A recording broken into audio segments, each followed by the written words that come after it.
At my husband's funeral, my daughter-in-law whispered loud enough for everyone to hear, "She's only here for the inheritance." I said nothing. But when the lawyer opened one sealed envelope, her face went pale. Before we start, let us know in the comments where you're watching from. Don't forget to like, share, and subscribe for more powerful stories. My name is Nancy.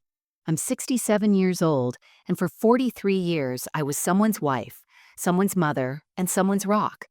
I wasn't the kind of woman who demanded attention or praise. I was the one who quietly held everything together, while others took the credit. I was the invisible thread that kept our family from unraveling, the steady hand that caught everyone when they stumbled, the voice that whispered encouragement when doubt crept in. But invisible threads are easy to cut when people stop seeing their value. I raised my son Michael with every ounce of love I had.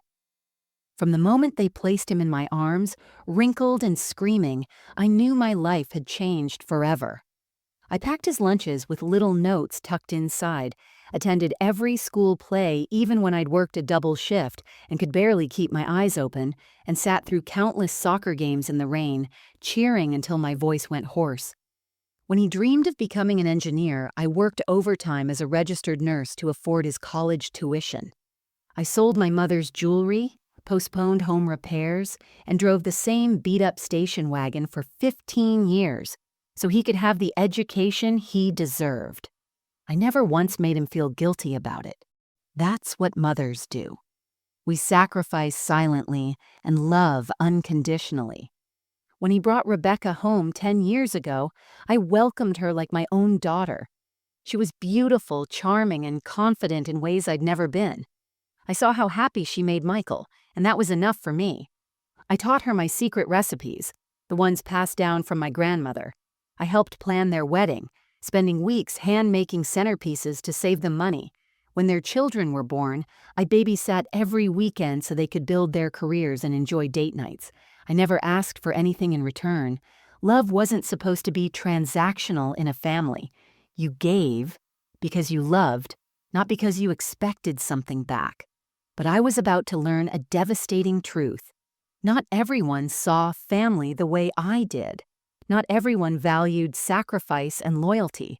Some people only saw opportunity and profit. My husband Richard had just passed after a brief illness that ravaged his body but never broke his spirit. Cancer took him piece by piece over 6 agonizing months, and I watched helplessly as the strongest man I'd ever known became a shadow of himself.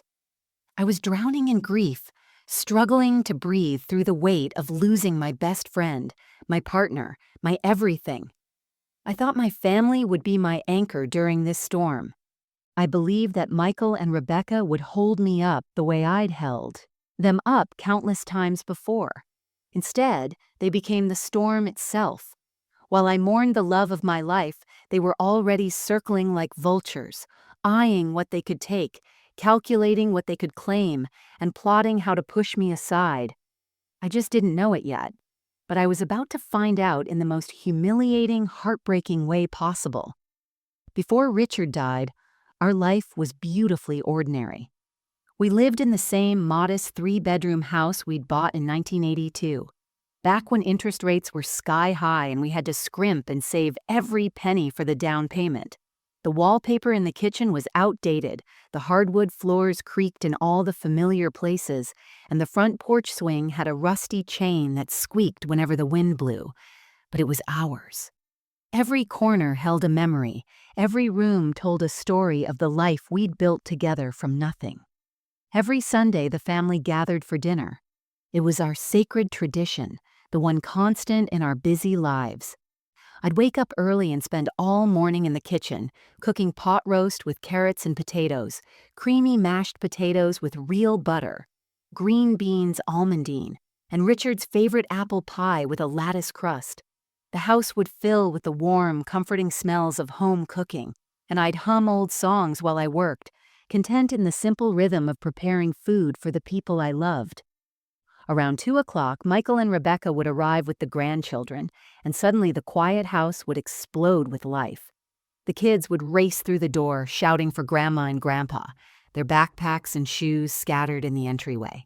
Richard would scoop them up, one in each arm despite his aging back, and carry them to the living room where he'd built them an elaborate blanket fort. The sound of their laughter was the most beautiful music I'd ever heard. Rebecca would kiss my cheek and ask if she could help in the kitchen, though she rarely did much beyond setting the table. Michael would disappear into the garage with Richard to tinker with some project or discuss sports. I'd watch them through the window, seeing the way my son still looked at his father with admiration, and my heart would swell with gratitude. This was what I'd worked for, this sense of family, of belonging, of connection across generations. Richard and I had worked hard our entire lives. He was a high school history teacher who genuinely cared about his students, staying late for tutoring sessions and coaching the debate team without extra pay. I was a registered nurse who worked the overnight shift for years because it paid slightly more. We weren't wealthy by any measure. We drove sensible cars, took modest vacations, and clipped coupons like our lives depended on it. But we were comfortable. We'd paid off our mortgage after 30 years of consistent payments.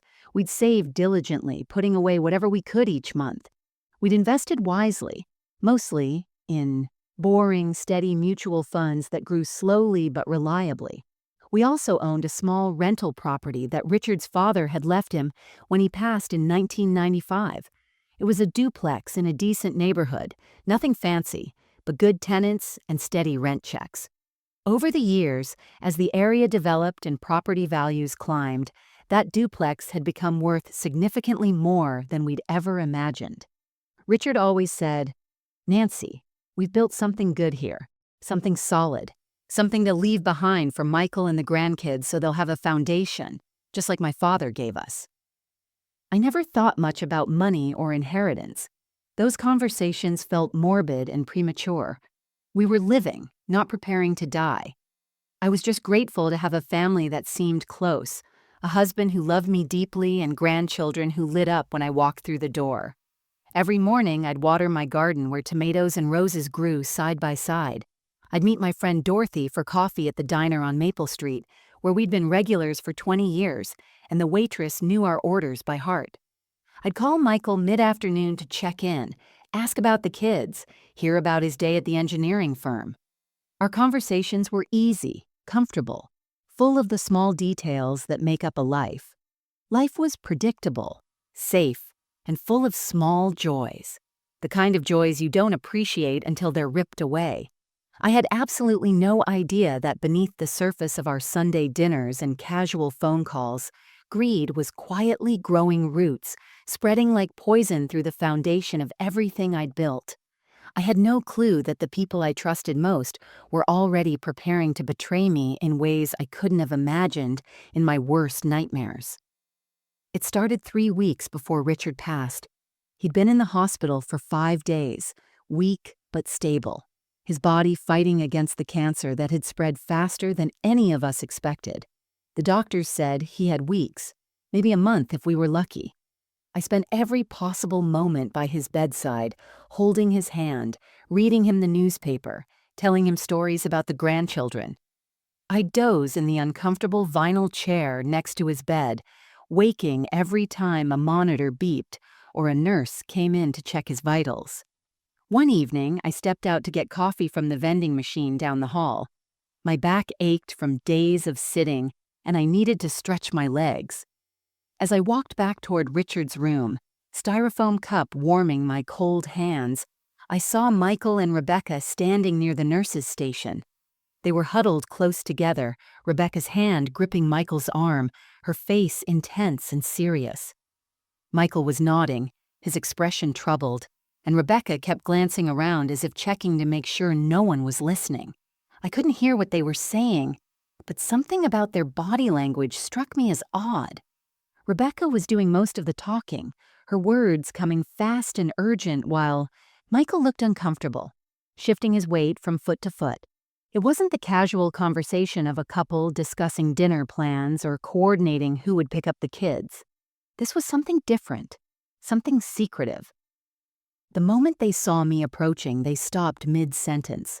The change was instant and jarring. Rebecca's intense expression melted into a bright, almost too cheerful smile. Michael straightened up, shoving his hands in his pockets. "Hey, Mom," Rebecca called out, her voice artificially light. "We were just talking about the kids' soccer schedule, trying to figure out who can take them to practice next week." But her eyes didn't match her words. There was something guarded there, something defensive. And why would they be discussing soccer schedules with such intensity outside Richard's hospital room while their father and father-in-law lay dying inside? It didn't make sense. I smiled and nodded, not wanting to create tension during such a difficult time. "That's good. The kids love soccer," I said simply, moving past them into Richard's room. But the unease followed me. Later that evening, after Michael and Rebecca had left for the night, I went to use the restroom down the hall. On my way back, I noticed Richard's hospital room door was slightly ajar, and I could see movement inside. I'd assumed Richard was sleeping, but when I pushed the door open, I found Rebecca standing by the small closet where we'd stored Richard's personal belongings. She had Richard's wallet in her hands, flipping through it. "Oh, Nancy, you startled me," she laughed, but the sound was nervous, high-pitched. She quickly shoved the wallet back into Richard's jacket pocket. "I was just looking for a pen to write down the doctor's instructions. I wanted to make sure we had all the information." But there were pens everywhere, on the bedside table, in my purse, at the nurse's station. Why would she need to go through Richard's wallet to find a pen? And more importantly, what had she been looking for before I walked in? Credit cards? Cash? Insurance information? I forced a smile. "No problem. I think I have extra pens if you need one." "Oh, that's okay. I found one," she said quickly, holding up a pen that had definitely been on the table, not in the wallet. She kissed Richard's forehead gently, whispered goodnight to me, and hurried out. I stood there in the quiet hospital room, listening to Richard's labored breathing, and felt that tiny alarm bell ring in the back of my mind, soft but persistent. Something wasn't right. Rebecca had been going through Richard's wallet, and whatever Michael and she had been discussing in that hallway hadn't been about soccer schedules. But I pushed the thoughts away. She was stressed. We all were. Richard was dying, and grief makes people act strangely. Maybe she was worried about medical bills. Maybe she was trying to help by organizing things. Maybe I was being paranoid, letting exhaustion and fear twist innocent actions into something sinister. I convinced myself I was imagining things. That was my first mistake. I told myself I was imagining things. Over and over, like a mantra, I repeated it in my mind until I almost believed it. Rebecca had always been good to me, hadn't she? She called me Mom instead of Nancy, sent me flowers every Mother's Day with heartfelt cards, and brought the kids over regularly for visits. She'd held my hand at my sister's funeral 2 years ago and told me how much I meant to her. She'd cooked dinner for Richard and me when I'd had the flu last winter, bringing over homemade chicken soup and staying to clean our kitchen.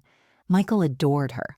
I'd watched him look at her the way Richard used to look at me, with complete trust and devotion. Richard trusted her too. Just last month, when he could still speak clearly before the cancer stole his voice, he'd told me, "Rebecca's a good woman. Michael chose well. We're lucky to have her in the family." So why was I suddenly questioning her motives? Why was I letting one awkward conversation and a moment of her looking through a wallet turn me into a suspicious, paranoid old woman? I felt ashamed of myself for even entertaining such dark thoughts. I replayed the hallway conversation in my mind a dozen times, trying to convince myself it was innocent. Maybe they were planning a surprise for me. Maybe they were discussing how to help me after Richard passed, figuring out a schedule for checking on me, making sure I wouldn't be alone. Maybe they were talking about funeral arrangements and didn't want to burden me with those heavy decisions while Richard was still alive. Yes, that made sense. They were trying to protect me, not plot against me. And the wallet incident? Perhaps Rebecca really was looking for a pen and simply got flustered when I caught her. Or maybe she was checking to see if Richard had his insurance card, wanting to help the nurses with paperwork. There were 100 reasonable explanations that didn't involve betrayal or greed. I didn't want to be that bitter old woman who saw conspiracy and betrayal in every corner. I'd known women like that. Widows who became suspicious and isolated, who pushed away their families with constant accusations and mistrust. They died alone, surrounded by suspicion instead of love. I'd promised myself I would never become that person. Grief does strange things to the mind. I knew that from my years as a nurse.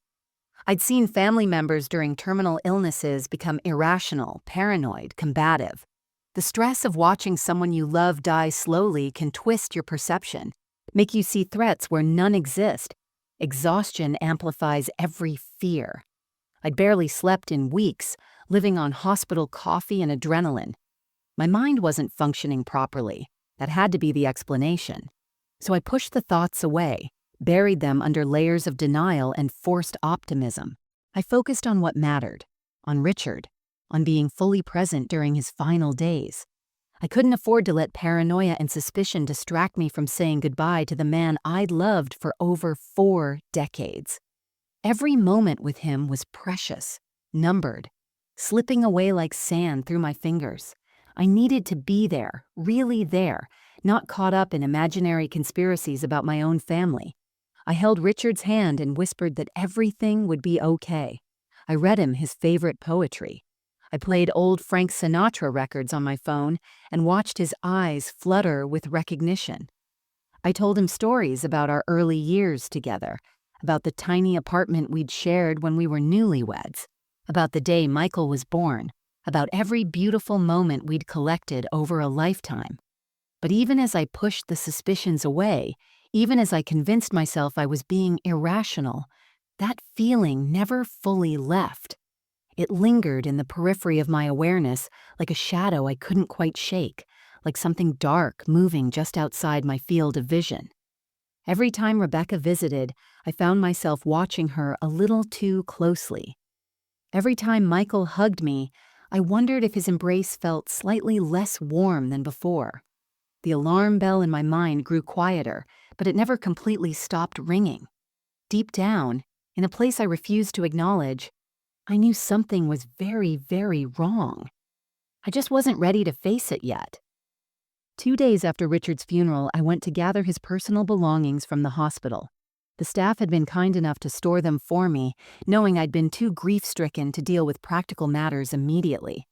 A young nurse with sympathetic eyes handed me a plastic bag containing Richard's watch, his reading glasses, his worn leather wallet, and the flannel shirt he'd been wearing the day we admitted him. I held that shirt to my face and breathed in, searching for any trace of his cologne, but it just smelled like hospital laundry detergent and sadness. When I returned home, the house felt impossibly empty. Every room echoed with his absence. His coffee mug still sat by the sink. His slippers were still by the front door. I couldn't bear to move them. Not yet. But I knew I needed to start organizing his affairs, as much as the thought paralyzed me. I decided to begin with his office, the small room at the back of the house, where he'd graded papers and managed our finances for decades. I stood in the doorway for a long time before I could make myself enter. His reading lamp still sat on the desk. His favorite pen holder, a clay monstrosity Michael had made in 3rd grade, held his collection of red grading pens. A stack of history books waited to be read, bookmarks still tucked inside. It felt like a museum to a life interrupted. As I sorted through papers with shaking hands, I noticed something odd. Several important documents were missing. Our property deed, which Richard always kept in the C and front section of his main filing cabinet, was gone. The folder containing our investment statements, normally thick with quarterly reports, was empty. Richard's updated financial portfolio, the green binder he'd maintained meticulously for years, had vanished completely. My heart started racing. I checked every drawer, every folder, every possible place he might have moved them. Maybe he'd reorganized recently. Maybe the hospital social worker had asked for copies, and he'd relocated the originals. I tore through the office systematically, growing more frantic with each empty folder I discovered. Nothing. They were simply gone. Then I remembered the filing cabinet, the one Rebecca had been standing beside that day in the hospital when I'd caught her looking for a pen. The memory hit me like cold water. I dismissed it then, convinced myself I was being paranoid. But now, standing in front of that same cabinet with crucial documents missing, the coincidence felt impossible to ignore. I searched the filing cabinet thoroughly, pulling out every folder, checking behind every divider. In the very back of the bottom drawer, tucked behind old tax returns, I found a small yellow sticky note in Richard's distinctive handwriting. My hand trembled as I read it. Move to safe. Combination changed. New combo in blue notebook. Richard had a small fireproof safe in the closet where he kept our most important documents. He'd obviously moved everything there and changed the combination for security.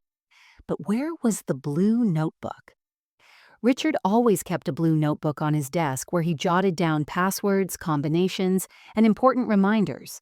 It was his analog backup system, his way of making sure I could access everything if something happened to him. I searched the entire desk, every drawer, every shelf, every stack of papers. The blue notebook was gone too. Someone had taken it. Someone had been in this office, knew exactly where Richard kept things, and had deliberately removed both the critical documents from the safe and the notebook containing the new combination. My hands trembled as the realization sank in. This wasn't paranoia. This wasn't grief playing tricks on my exhausted mind. This wasn't coincidence. Someone had systematically targeted Richard's most important papers. Someone with access to our home. Someone who knew Richard's filing system. Someone who had been planning this carefully. I sank into Richard's desk chair, my legs suddenly unable to support me. The sticky note fluttered in my shaking hand. Richard had known something was wrong. He'd moved the documents and changed the combination. He'd been protecting our assets, protecting me. But from whom? And had they already gotten what they needed before he could stop them? Something was very, very wrong. And this time, I couldn't deny it away. The truth came crashing down the day before the will reading. I received a call from Richard's lawyer, Mr. Peterson, a dignified man in his 60s who had handled our estate planning for over 15 years. His voice was tense, professional, but concerned in a way that immediately put me on edge. "Nancy, I need to ask you something delicate. Did you authorize Michael or Rebecca to request copies of Richard's estate documents 3 weeks ago?" My blood turned cold. The room seemed to tilt. I gripped the kitchen counter to steady myself. "No, I didn't," I managed to say, my voice barely above a whisper. There was a heavy pause on the other end of the line. I could hear papers shuffling, Mr. Peterson choosing his words carefully. "I see. Nancy, I think we need to talk in person, but I'll give you the basics now.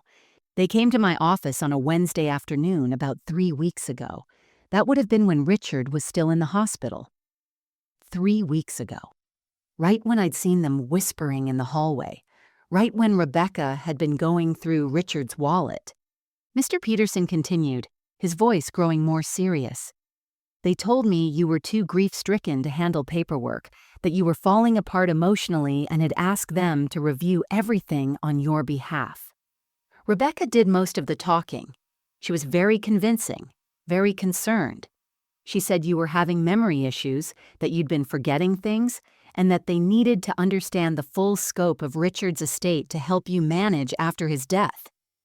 Tears burned in my eyes. Memory issues? Falling apart? I'd been functioning perfectly fine, working as a nurse until Richard got sick, managing our household, handling everything. How dare they paint me as some confused, incompetent old woman? I provided them with summaries, but refused to give them original documents without your written signature, Mr. Peterson said. Something felt off about the whole interaction. "Nancy, I need you to know. They asked very specific questions about the rental property and Richard's liquid assets. They wanted to know exact values, whether there were any debts against the property. how the title was held, and what provisions Richard had made for its transfer. I felt like I'd been punched in the stomach. All the air left my lungs. Michael, my son.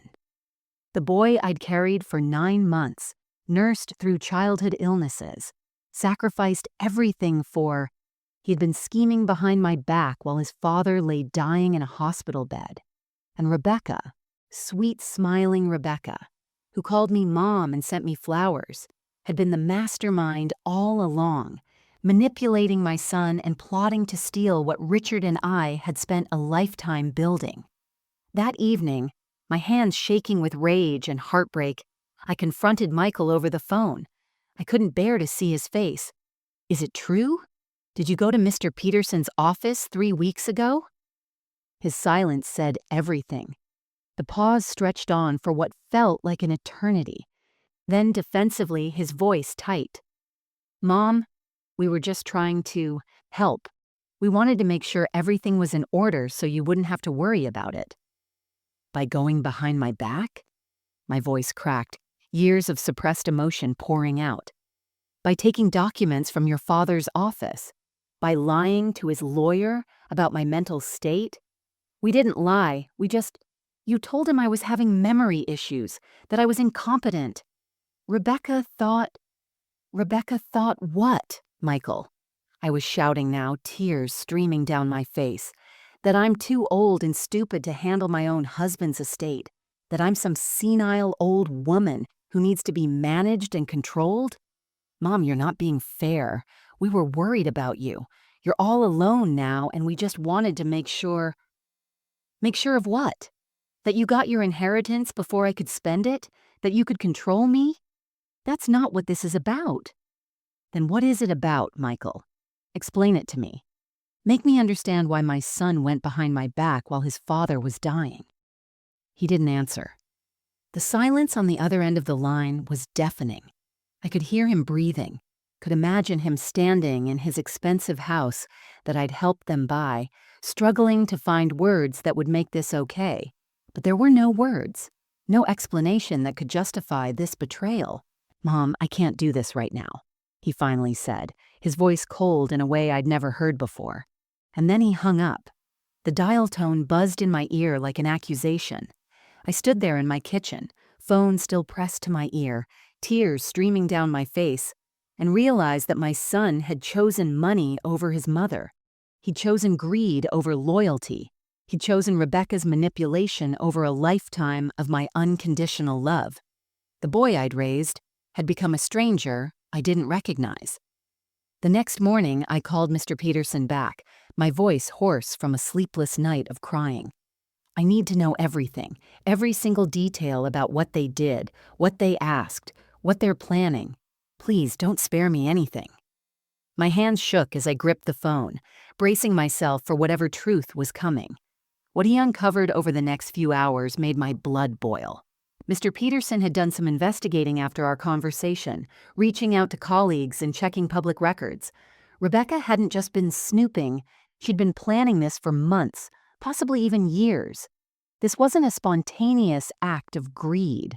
This was calculated, methodical, and coldly deliberate. Mr. Peterson explained that Rebecca had been researching elder conservatorship laws as far back as 8 months ago, long before Richard's cancer diagnosis. She'd consulted with another attorney, a man named Gerald Hoffner, who specialized in estate disputes and elder law. Mr. Peterson had a contact in that firm who discreetly confirmed that Rebecca had multiple appointments discussing strategies for gaining legal control over an elderly person's finances. She was building a case, Mr. Peterson said grimly. She told Hoffner that you were becoming forgetful, that Richard was too sick to manage finances properly, and that the family needed to step in before you made poor decisions. She was laying groundwork to have you declared incompetent. The words hit me like physical blows. Incompetent. She was going to have me declared incompetent, strip away my autonomy, my dignity, my right to control my own life. And she'd been planning it while smiling to my face, while calling me Mom, while I babysat her children and taught her my grandmother's recipes. But it got worse. Mr. Peterson had obtained, through means he assured me were legal but didn't fully explain, printed copies of email exchanges between Rebecca and Gerald Hoffner. He read some of them to me over the phone, and each word felt like a knife twisting deeper. In one email from 6 months ago, Rebecca wrote, "The obstacle is Nancy. Richard will leave everything to her, and she's too sentimental to make smart financial decisions. She'll probably donate half of it to charity or waste it on helping people who don't deserve it. We need to ensure the assets are protected for Michael's children, which means protected from her." The obstacle. She'd called me the obstacle. Not Richard's widow. Not Michael's mother. Not the grandmother who'd cared for her children every weekend. Just an obstacle to be removed. Another email dated 3 months ago. "The rental property alone is worth at least $1.2 million now. That's our retirement fund if we play this right. Once Richard passes, we move quickly. Nancy will be vulnerable, emotional, easy to manipulate. Michael is already on board with the conservatorship idea. He doesn't want to do it, but he understands it's necessary to protect the family's future." She'd called the rental property our future nest egg. Not the family's property. Not Richard's legacy. Theirs. She'd already claimed it in her mind, already spent it, already erased me from the equation. The most damning email was from just 2 weeks ago, sent while Richard was in hospice care. Everything is falling into place. I've documented several instances of Nancy's confusion, mostly exaggerated or fabricated, but they'll sound convincing in court. Michael feels guilty, but he knows this is for the best. Once the funeral is over and emotions settle, we'll approach her about signing financial power of attorney temporarily while she grieves. If she refuses, we go the legal route. Either way, we'll have control within 3 months. Richard's lawyer, Peterson, might be a problem. He's old school and protective of Nancy. We may need to contest the will if it's not favorable. Mr. Peterson paused after reading that one, letting the weight of it sink in. Nancy. This wasn't just about inheritance. This was about control, manipulation, and systematically erasing you from your own life. They weren't waiting for Richard to die. They were actively planning how to sideline you the moment he was gone. I sat in stunned silence, the phone pressed against my ear, trying to process the enormity of the betrayal. My own son had called my love for helping others a weakness. My daughter-in-law had fabricated evidence of dementia. They'd calculated my grief as vulnerability to exploit. They'd turned my kindness into a character flaw that justified stealing everything Richard and I had built. This wasn't family. This was a hostile takeover disguised as concern. That night, I sat in Richard's favorite chair, the worn leather recliner that still held the impression of his body, and I broke. Not the quiet, dignified tears I'd shed at the funeral. This was something primal, something that came from the deepest part of my soul. I sobbed until my chest ached, until I couldn't breathe, until the pain felt physical, like my heart was actually tearing apart inside my ribcage. I clutched Richard's old cardigan, the brown one with the elbow patches that he'd worn every weekend for 20 years. I buried my face in it, desperately searching for his scent, for any trace of him. But it had been washed, and all I could smell was detergent and my own tears soaking into the fabric. How had it come to this? How had the family I'd devoted my entire life to building become this cesspool of greed and betrayal? I kept replaying memories like a cruel slideshow, each one now tainted with new meaning. Michael as a toddler, climbing into my lap after a nightmare, his little arms wrapped around my neck. "Mommy, don't let the monsters get me," he'd whispered. I'd held him until he fell asleep, promising him he was safe, that I would always protect him. Now he was the monster, and I had no one to protect me. Michael graduating college, walking across that stage in his cap and gown, shaking the dean's hand. During his valedictorian speech, he'd looked directly at me in the audience and said, "I want to thank my mother, who never gave up on me, who worked double shifts so I could be here today, who taught me that family means everything." Family means everything. The words echoed mockingly in my mind now. Apparently, family meant everything until there was money involved. Michael's wedding day, standing at the altar looking so handsome in his tuxedo.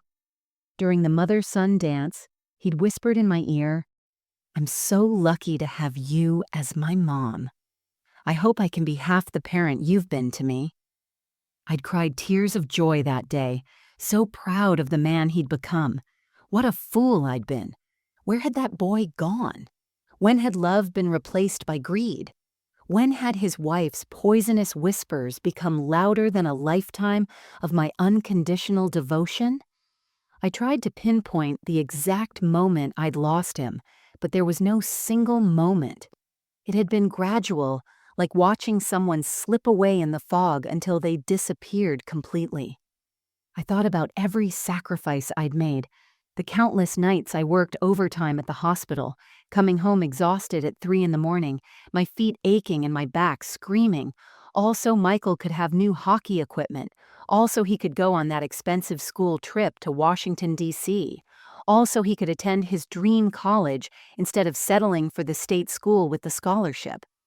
The times I went without new clothes for years, wearing the same 3 nursing scrubs over and over, patching them when they tore, because Michael needed the latest sneakers for school or wanted to join the travel soccer team. The Christmas I told him we'd gotten everything we wanted so he wouldn't feel guilty about the expensive gifts piled under the tree for him, while Richard and I exchanged a single modest present to each other. The years Richard and I postponed our dream vacation to Ireland, skipped home repairs that desperately needed doing, and drove cars until they literally died on the side of the road, all so we could build a nest egg. Not for us. We never wanted luxury. We wanted security for Michael's future. We wanted to leave him something, to give him a foundation so he wouldn't struggle the way we had. And this was my reward? To be called an obstacle? To be plotted against like an enemy? To have my grief calculated as weakness to exploit? I felt utterly alone in a way I'd never experienced before. Richard was gone, and with him went my partner, my protector, my best friend. My son had betrayed me, chosen greed over the mother who'd given him everything. My daughter-in-law hated me, had always hated me apparently, seeing me only as something standing between her and money. Even my grandchildren felt lost to me now, poisoned by their mother's lies. I had never felt more invisible, more disposable, more worthless. For hours I sat in the dark watching shadows move across the walls, wondering if I even had the strength to fight back. Maybe they were right. Maybe I was just a naive old woman in the way. Maybe the best thing I could do was disappear, sign over whatever they wanted, and fade away into nothing. But then, as dawn broke through the curtains, painting the living room in shades of gold and pink, something shifted inside me. A spark ignited in the darkness. Small at first, then growing stronger with each passing moment. I looked at Richard's photo on the mantel, the one from our 40th anniversary where we were both laughing, his arm around my waist, pure joy captured in that single frame. Those kind eyes, that gentle smile, the face of the man who'd loved me unconditionally for over 4 decades. And I heard his voice in my mind as clearly as if he were sitting beside me in that chair. It wasn't imagination or wishful thinking.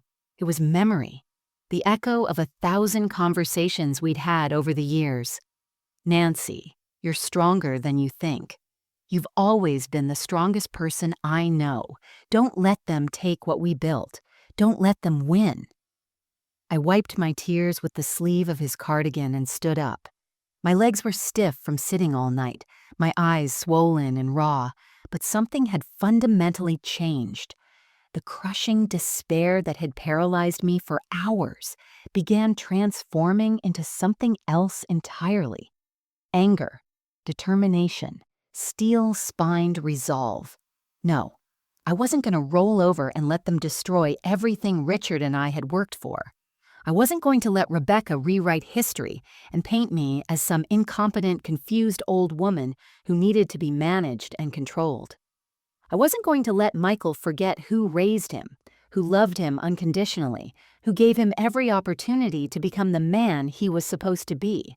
I was done being the victim, done crying, done feeling helpless and disposable. Richard had been a meticulous man, a history teacher who understood that those who don't learn from the past are doomed to repeat it. He planned everything down to the smallest detail, always thought 3 steps ahead, always had a contingency plan. If he knew, and I was becoming increasingly certain he did know, that something like this might happen, he would have prepared. He wouldn't have left me defenseless. He'd spent 43 years protecting me, supporting me, making sure I was taken care of. Death wouldn't have stopped him from finding a way to protect me one last time. The missing documents, the changed safe combination, the blue notebook that had disappeared. None of it was random. Richard had been preparing for this. He'd seen what I'd been too trusting to see, and he'd taken action.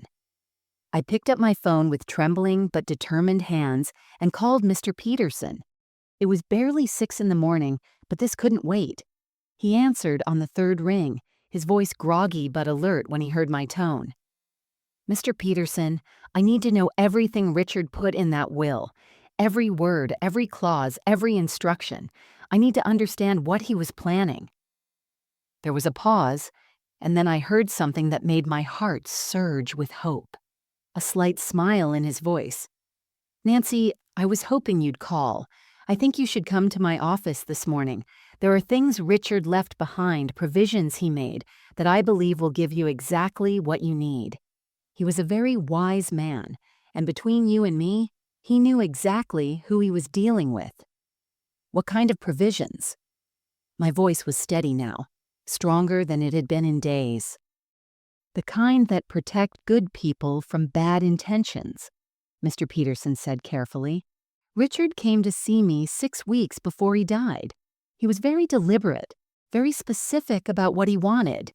He said to me, 'Peterson, if anything happens to Nancy after I'm gone, if anyone tries to take advantage of her grief or paint her as incompetent, I want to make sure the truth comes out. Nancy, your husband loved you more than anything, and he made absolutely certain you wouldn't face this alone.'" Tears streamed down my face again, but these were different tears. Not despair, but gratitude. Not weakness, but recognition of the strength Richard had given me, even from beyond the grave. "I'll be there in an hour," I said. "Good. Bring your fighting spirit, Nancy. You're going to need it. But I promise you, Richard gave you all the ammunition necessary to win this war." I hung up and looked at Richard's photo one more time. "Thank you," I whispered. "Thank you for never giving up on me, for protecting me even now. I won't let you down. I won't let them destroy what we built. I promise." The helpless, broken woman who'd sobbed through the night was gone. In her place stood someone Richard would have recognized immediately. The strong, determined nurse who'd worked double shifts without complaint, the devoted mother who'd fought for her son's future, the loyal wife who'd stood by her husband through every challenge. I was Nancy Morrison, and I was done being anyone's victim. Mr. Peterson and I met privately in his office that morning. The space was exactly what you'd expect from a man who'd practiced law for 40 years. Floor-to-ceiling bookshelves lined with leather-bound legal volumes, a massive oak desk that had probably witnessed 1,000 family dramas, and the faint smell of old paper and coffee. He gestured for me to sit in one of the burgundy leather chairs across from his desk, then closed the door firmly and pulled the blinds. "What I'm about to show you, Nancy, stays between us until the will reading tomorrow," he said seriously, settling into his chair. Richard was very specific about timing and conditions.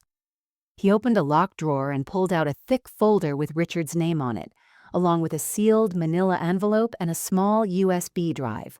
My heart pounded as I recognized Richard's handwriting on the envelope, to be opened only if necessary. Mr. Peterson explained that Richard had come to see him 6 weeks before his death, right around the time Michael and Rebecca had started their scheming. He told me he'd overheard a conversation that troubled him deeply. He didn't go into details that day, but he said he needed to update his will immediately and add several unusual provisions. What kind of provisions? I asked, leaning forward. First, he included this sealed envelope. Mr. Peterson tapped it with his finger. His instructions were crystal clear. If anyone, and he specifically mentioned Rebecca by name, publicly disrespected or insulted you at the funeral or the will reading, I was to open this envelope and read its contents aloud immediately in front of everyone present. He said it would set the record straight. My eyes widened. Richard had anticipated Rebecca would show her true colors publicly. He'd known her well enough to predict she wouldn't be able to contain her greed and contempt. "What's in the envelope?" I whispered. "I honestly don't know. Richard sealed it himself right here in this office. But he smiled when he did it and said, 'This will make sure Nancy gets the last word.' Whatever it contains, he believed it would be powerful enough to change everything."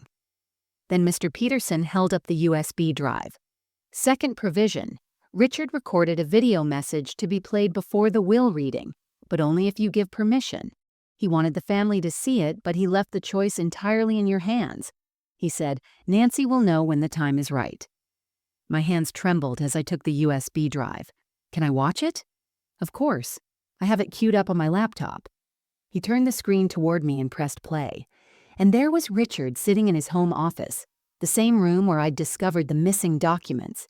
He looked tired, his face gaunt from the cancer, but his eyes were clear and determined. He wore his favorite blue sweater, the one I'd given him for Christmas 5 years ago. "Nancy, my love," his recorded voice began, and I immediately began crying. "If you're watching this, it means you've discovered what I suspected. It means our son and his wife have shown you who they really are. And I'm so sorry you had to learn this truth. But I want you to know something. I heard them. I heard everything." The video was 12 minutes long. Richard methodically explained how he'd overheard Michael and Rebecca's hallway conversation at the hospital when they thought he was sedated. He detailed their plan to portray me as incompetent, their research into conservatorship, their calculations about the rental property's value. His voice remained calm throughout, like a teacher presenting historical facts, but I could hear the underlying pain and disappointment. "I've made provisions to protect you," Richard continued. "I've changed the will to reflect what I now know to be true, that Michael has lost his way, led astray by greed and manipulation. The sealed envelope contains documentation of everything I discovered, recorded phone conversations I made after that hallway incident, copies of emails I obtained from our home computer where Rebecca was foolish enough to save correspondence with her lawyer, and a detailed letter explaining exactly what they planned to do to you." My jaw dropped. Richard had been conducting his own investigation, quietly gathering evidence while pretending to be too sick to notice anything. I used my phone to record 3 separate conversations where Rebecca and Michael discussed their plans, Richard said on the video. "I also installed monitoring software on our home computer. Yes, Nancy, I learned how to do that from Michael's old IT friend, and discovered Rebecca's email exchanges. Everything is documented, time-stamped, and irrefutable." He paused, his expression softening. "Nancy, use this video and that envelope to protect yourself. Show them that you're not alone, that I'm still protecting you, and that their greed has consequences. But more than that, I want you to know that none of this is your fault. You loved unconditionally, sacrificed endlessly, and gave everything to our son. His betrayal reflects his character, not yours. You are strong, capable, and deserving of dignity and respect. Never let anyone make you feel otherwise." The video ended with Richard looking directly into the camera. "I love you, Nancy Morrison. Even death can't change that. Now go show them what you're made of." The screen went black. I sat in stunned silence, tears streaming down my face, but these were tears of gratitude mixed with fierce determination. Richard had given me everything I needed, Evidence, documentation, and most importantly, validation that I wasn't crazy or paranoid. I'd been right all along. Mr. Peterson handed me a tissue. "So Nancy, do you want me to play this video tomorrow at the will reading?" I wiped my eyes and straightened my shoulders. Yes. Play the video. And if Rebecca says one word out of line, if she shows even a hint of disrespect, you open that envelope and read every single word. Mr. Peterson smiled grimly. It would be my honor. The day of the will reading arrived. I barely slept the night before, running through every possible scenario in my mind. I dressed carefully that morning, choosing a simple, black dress that Richard had always said made me look dignified and strong. I applied makeup to cover the dark circles under my eyes and pinned back my gray hair. When I looked in the mirror, I saw a woman who'd been through hell but refused to break. I saw a fighter. Dorothy offered to drive me to the law office, sensing I needed support. "You sure you're ready for this?" she asked as we pulled into the parking lot. "No," I admitted, "but I'm doing it anyway." The law office conference room felt suffocating. It was a long, narrow space with a massive table in the center, surrounded by high-backed leather chairs. Fluorescent lights hummed overhead, casting everything in a harsh, clinical glow. The walls were decorated with generic landscape paintings that probably came from a corporate catalog.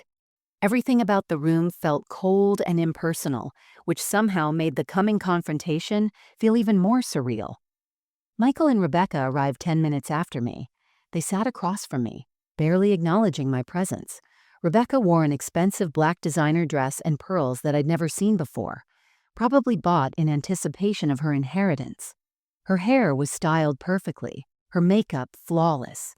She looked like she was attending a business meeting, not the reading of her father-in-law's will. There was no grief in her expression, no sadness, just barely concealed impatience and calculation. Michael couldn't meet my eyes. He stared at the table, his jaw tight, his hands clasped together so tightly his knuckles were white. I searched his face for any sign of the sun I'd raised, any hint of remorse or shame, but he remained closed off, unreachable. A few other relatives were present as witnesses and minor beneficiaries. Richard's brother Tom sat near me, reaching over to squeeze my hand supportively. He'd never liked Rebecca, had always said there was something cold about her. My sister Linda sat on my other side, her presence a comfort. Michael's 2 children, teenagers now, looked confused and uncomfortable, clearly not understanding why the atmosphere was so tense. Mr. Peterson entered carrying a thick leather folder, the sealed manila envelope, and his laptop. He placed them deliberately on the table, the envelope positioned where everyone could see it. Rebecca's eyes locked onto it immediately, her perfectly composed expression flickering with something, curiosity? Concern? She leaned over and whispered something to Michael, who shook his head slightly.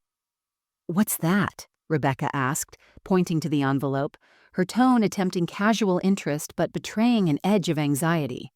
"A special provision from Richard," Mr. Peterson replied calmly, his voice neutral but his eyes sharp. "We'll get to it if necessary." "If necessary?" Rebecca's eyebrow arched. "What does that mean?" "It means exactly what I said, Mrs. Morrison. If necessary." Mr. Peterson's tone left no room for further questions. Deep bows, tension in the room was thick enough to cut. Tom shifted in his chair, looking between Rebecca and the envelope with growing interest. Linda's hand found mine under the table and squeezed. Even the teenagers sensed something was wrong, exchanging worried glances. Mr. Peterson settled into his chair at the head of the table and opened his folder. "Before we begin with the formal reading of Richard Morrison's last will and testament, there was a video message that Richard requested be shown. Nancy has authorized its viewing." Rebecca's face flickered with irritation. "Is that really necessary? Can't we just get to the important parts?" The important parts. Not pay our respects to Richard's last wishes. Not honor his final message. The important parts. Meaning the money. Linda's grip on my hand tightened. Tom's expression darkened. Even Michael looked uncomfortable at his wife's callousness. "The video is part of the will process," Mr. Peterson said firmly. "Richard was very specific that it be shown before anything else is discussed." He opened his laptop and turned it so the screen was visible to everyone. "I suggest everyone pay close attention. Richard had important things to say." Mr. Peterson dimmed the lights slightly and pressed play. The room fell into heavy silence as Richard's face filled the screen. I watched Rebecca's expression carefully. At first, she looked merely impatient, checking her watch subtly. But as Richard began speaking, as he calmly and methodically explained what he'd overheard in that hospital hallway, her face went pale. Michael's head dropped into his hands. Tom leaned forward, his expression shifting from confusion to anger. Linda gasped softly beside me. The teenagers looked at their parents with dawning horror. Richard's voice filled the conference room, steady and authoritative, the voice of a teacher presenting facts that couldn't be disputed. He detailed their scheme, their research into conservatorship, their plans to control me, their calculations about the rental property. He spoke about the emails, the recorded conversations, the documentation he'd gathered. When Richard said, "My son has lost his way, led astray by greed and manipulation," Michael flinched visibly. When Richard mentioned the emails referring to Nancy as the obstacle, Tom swore under his breath. The 12-minute video felt like an eternity. When it ended, the silence in the room was absolute. No one moved. No one spoke. Everyone was processing what they'd just witnessed, a dying man's final testimony exposing his own son's betrayal. Mr. Peterson let the silence hang for a moment before speaking. "Now, let's proceed with the reading of the will." Rebecca had gone rigid, her face a mask barely containing rage. I could see her mind working, calculating, trying to figure out how to salvage the situation. Michael looked utterly destroyed, his head still in his hands. The moment of truth was near, and I was ready. Mr. Peterson cleared his throat and began reading from the official will document, his voice formal and measured. He started with standard language about Richard being of sound mind and body, then moved into minor bequests, his antique watch collection to his brother Tom, his library to the local high school where he'd taught, small monetary gifts to longtime friends. Rebecca drummed her perfectly manicured nails on the table impatiently, clearly waiting for the real assets to be mentioned. Then Mr. Peterson reached the critical section. Regarding the rental property located at 847 Riverside Drive, originally intended to be divided between my beloved wife Nancy Morrison and my son Michael Morrison, I have made the following change based on circumstances that arose during my final weeks. Rebecca sat up straighter, her eyes sharp and focused. This was what she'd been waiting for. This was the prize she'd spent months plotting to claim. Mr. Peterson continued, "Given recent events and behaviors that have come to my attention, the rental property shall now pass entirely and solely to Nancy Morrison, with no portion designated to Michael Morrison or any member of his immediate family." The words hung in the air like a bomb that hadn't yet detonated. Rebecca's face flushed red. "What? That can't be right. That property is worth over $1 million. Richard promised nothing." Mr. Peterson interrupted coolly. "He owned the property. He decided its distribution. And he changed his mind based on your actions." "This is ridiculous." Rebecca's voice rose, her composure finally cracking. She stood abruptly, her chair scraping loudly against the floor. "She manipulated him. A sick, dying man doesn't suddenly change his will unless someone is whispering in his ear." "Sit down, Mrs. Morrison," Mr. Peterson said firmly. But Rebecca was beyond control now, months of calculated planning unraveling in real time. She turned to face me, her face twisted with contempt. "Everyone here knows the truth. She's been playing the victim this entire time, the poor grieving widow act. But we all know why she's really here. For the inheritance. She doesn't care about Richard's memory. She just wants to hoard everything for herself, like the selfish old woman she is. The room erupted. Tom stood up, shouting at Rebecca. Linda moved protectively closer to me. The teenagers shrank back in their chairs, horrified at their mother's outburst. Even Michael looked shocked, reaching for Rebecca's arm to try to pull her back down. But I remained perfectly still, watching her destroy herself. Because I knew what was coming next. Mr. Peterson's hand moved deliberately to the sealed envelope. The room gradually quieted as everyone noticed the movement. He picked it up slowly, letting the moment build. As per Richard Morrison's explicit instructions, that public insult has triggered the opening of this sealed document. Rebecca's face went from red to white in an instant. "Wait!" "Too late," Mr. Peterson said coldly. He broke the seal with deliberate precision and unfolded several pages. This envelope contains 3 items. First, a personal letter from Richard explaining exactly what he overheard and discovered. Second, printed transcripts of 3 recorded phone conversations between Rebecca Morrison and attorney Gerald Hoffner discussing strategies for declaring Nancy Morrison incompetent. Third, printed emails from Rebecca's personal account detailing her plans to gain control of the estate. Everyone froze. You could have heard a pin drop. Mr. Peterson adjusted his reading glasses and began reading Richard's letter aloud. His voice was steady, but the words were devastating. Richard described in detail the hospital hallway conversation he'd overheard while pretending to sleep. Rebecca's whispered urgency as she told Michael they needed to neutralize Nancy's control before she could waste the inheritance on charity cases and foolish sentimentality. He read excerpts from the recorded conversations. Rebecca's voice, preserved on Richard's phone recordings, cold and calculating. Elder. Conservatorship is surprisingly easy if you document the right things. A few instances of forgetfulness, some questionable financial decisions, and we can have her declared incompetent within 6 months. Then came the emails. The one where she called me the obstacle. The one where she calculated the rental property as our nest egg. The one where she joked about how manageable I would be once Richard was gone.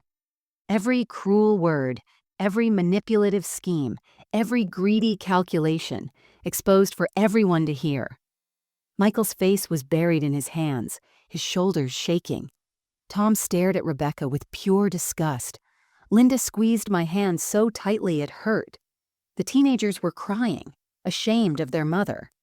Rebecca stood there, frozen, her mouth opening and closing, but no words coming out. Her carefully constructed facade had shattered completely. Every smile, every mom, every pretense of love and respect, all revealed as manipulation. Mr. Peterson looked up from the papers, his expression hard. Richard Morrison spent his final weeks documenting your betrayal. He recorded conversations.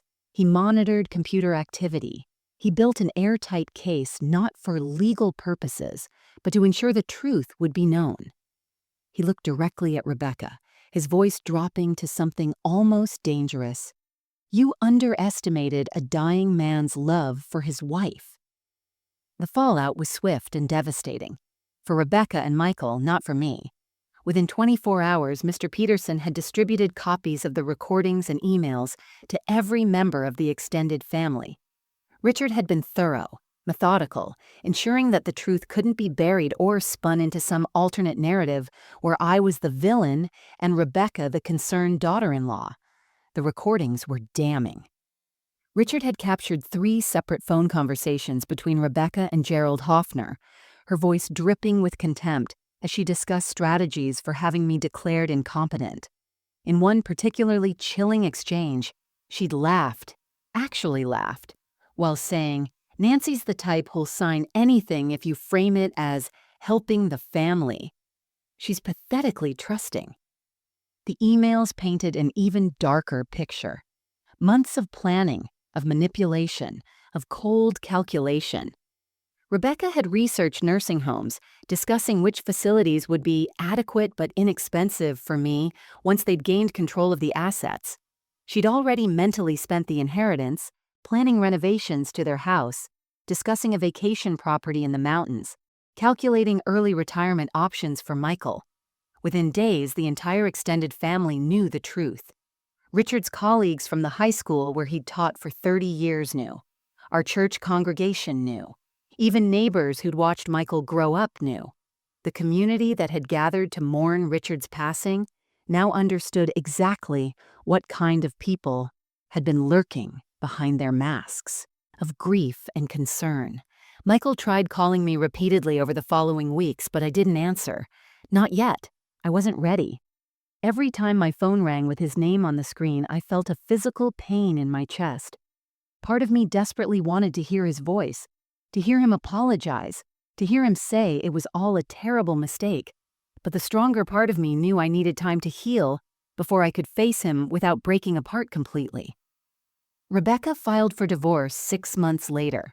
The irony wasn't lost on anyone. Without access to Michael's drastically reduced inheritance and facing complete social exile from the family and community, there was nothing left for her. The mask had been torn away, and beneath it was someone no one wanted to know. She moved across the country within weeks of the divorce papers being filed, leaving Michael to deal with the wreckage of their destroyed family alone. Michael lost everything that mattered. He lost his wife, though in retrospect, she'd never truly been a partner, just a parasite. He lost his mother's trust, something that had taken a lifetime to build and moments to destroy. He lost his father's respect, even in death. He lost relationships with extended family members who could barely look at him. He lost friends who'd heard the recordings and couldn't reconcile the Michael they knew with the man who'd plotted against his own grieving mother. But most devastating of all, he'd lost himself. The boy I'd raised, the one who'd cried at movies and volunteered at soup kitchens and talked about wanting to make the world better. Somewhere along the way, that boy had been corrupted by greed and manipulation until he became unrecognizable. As for me, I took control of my life in ways I'd never imagined. I sold the rental property 9 months after Richard's death for significantly more than its estimated value. The real estate market had continued to climb, and multiple buyers competed for the property.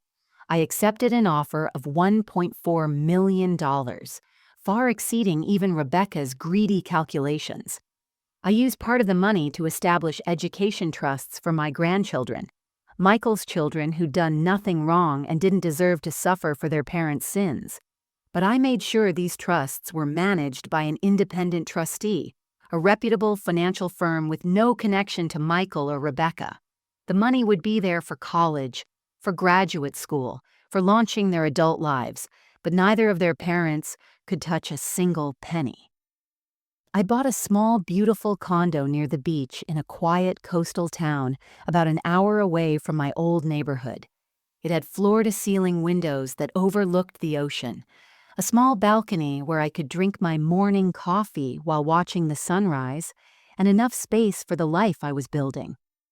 Richard and I had always dreamed of living near the water, of spending our retirement walking on the beach and listening to the waves. We'd never done it, always putting it off for someday. I wasn't going to postpone my life anymore. Dorothy and Linda visited often, sometimes staying for weekends. We'd cook together, walk on the beach, sit on the balcony, drinking wine and talking about everything and nothing. They helped me heal, reminded me that family isn't always blood, that love can be found in friendships that span decades. I started volunteering at the hospital where I used to work, using my nursing experience to help families navigate the confusion and grief of terminal illness. I'd sit with exhausted spouses, hold their hands, and tell them honestly what to expect. I'd help them understand medical jargon, advocate for their loved ones' comfort, and simply be present during the hardest moments of their lives. It gave me purpose, a way to transform my pain into something meaningful. I found peace, not in revenge, but in knowing Richard had loved me enough to protect me even after death. Every morning when I woke up in my beach condo, I'd look at his photo on my nightstand and whisper, "Thank you. Thank you for seeing the truth. Thank you for protecting me. Thank you for 43 years of unconditional love. 1 year after the will reading, almost to the day, Michael finally showed up at my door unannounced. I was watering the small herb garden on my balcony when the doorbell rang. Through the peephole, I saw him standing there, and my heart lurched. He looked older, much older than a single year should account for. His hair had gone significantly gray.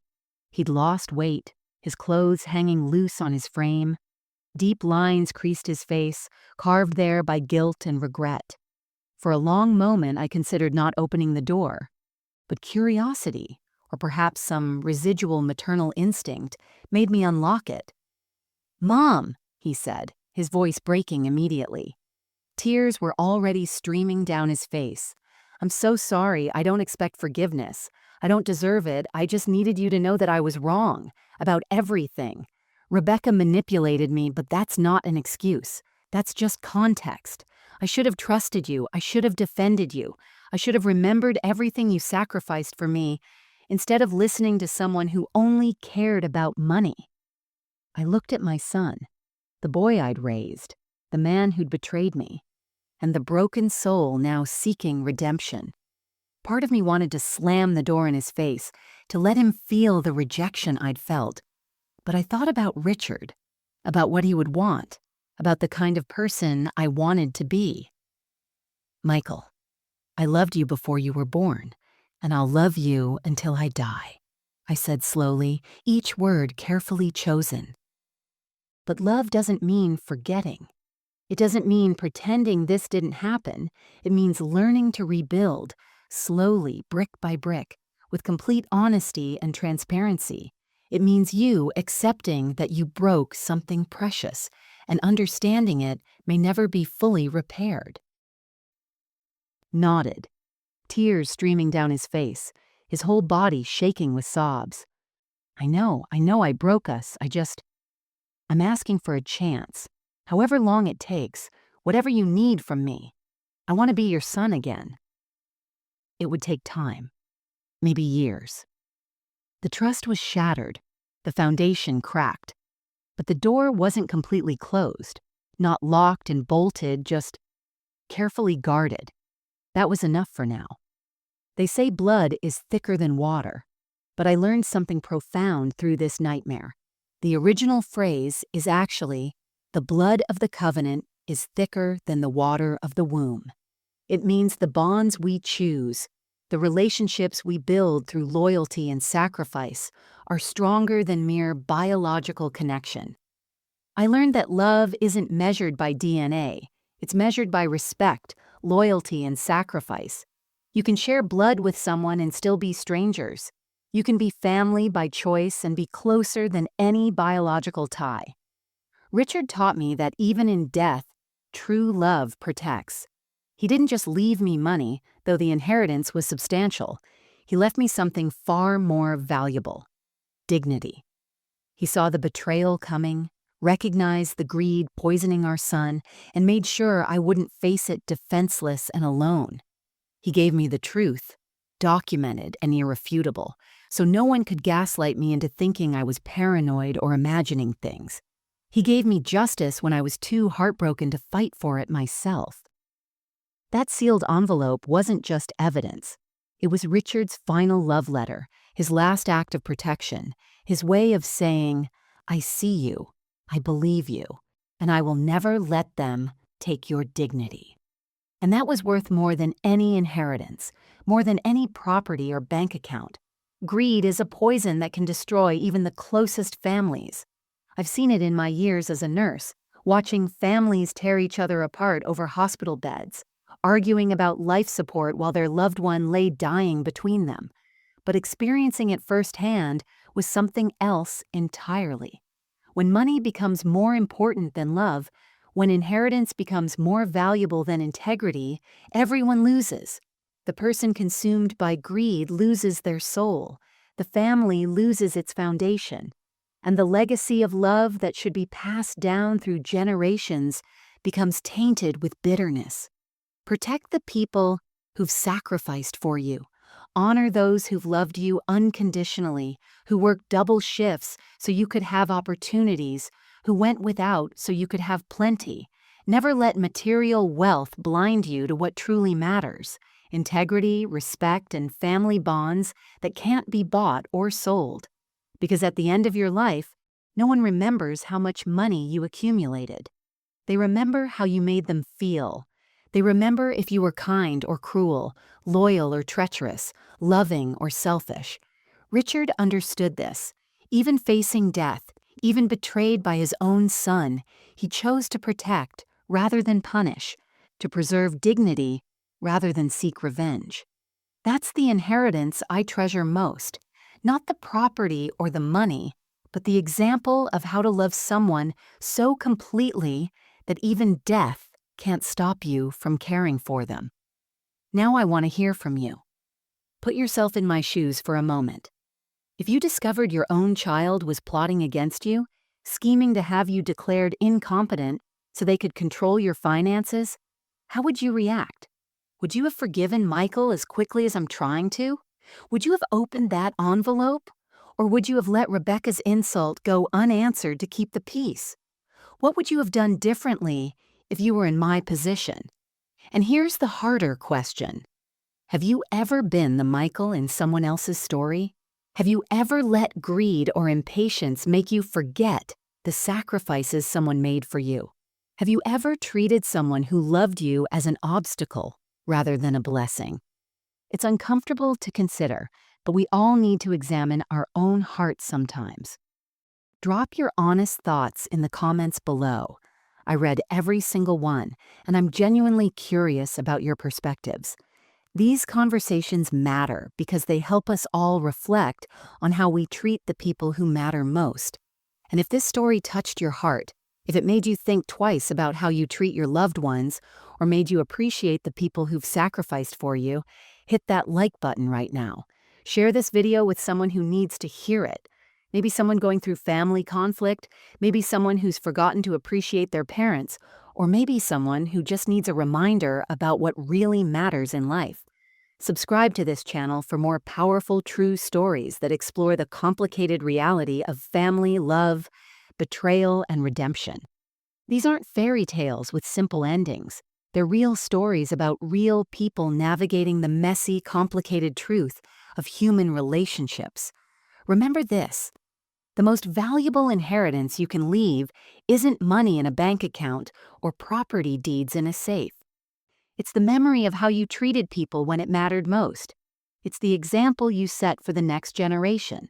It's the love you gave freely, without expecting anything in return. That's what lives on long after the money is spent and the properties are sold. Richard left me that inheritance, and now I'm trying to pass it forward to my grandchildren, to the families I help at the hospital, and yes, maybe even to Michael if he proves he's learned what true value means. Thank you for watching, for listening to my story, and for taking the time to reflect on your own relationships. I'll see you in the next story. Until then, hold your loved ones close.